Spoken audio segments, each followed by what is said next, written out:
gaya ng aking laging sinasabi, wag po nating hangarin ang di natin pag-aari.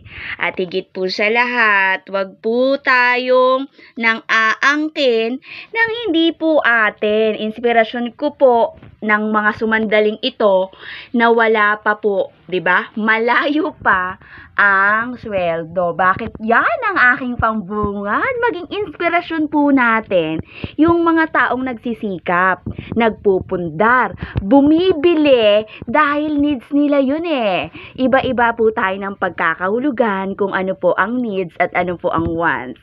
Pero hindi ko po kayo po problemahin. Ang gusto ko lamang po matalsikan natin ng mga linyahan etong mga nangungulimbat nang hindi naman kanila. Ang daming biktima. Bakit natin ipagsasawalang bahala?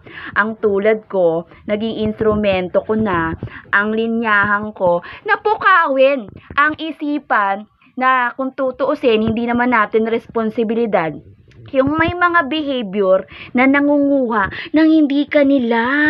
Anong ibig ko sabihin?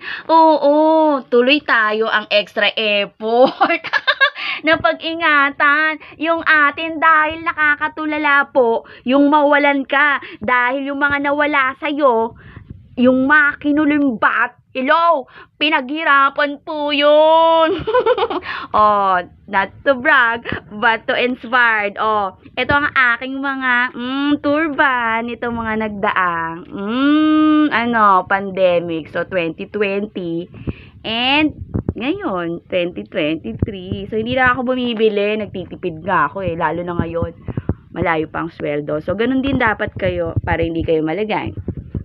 Kaya yan, wag angkinin ang hindi atin. Ping.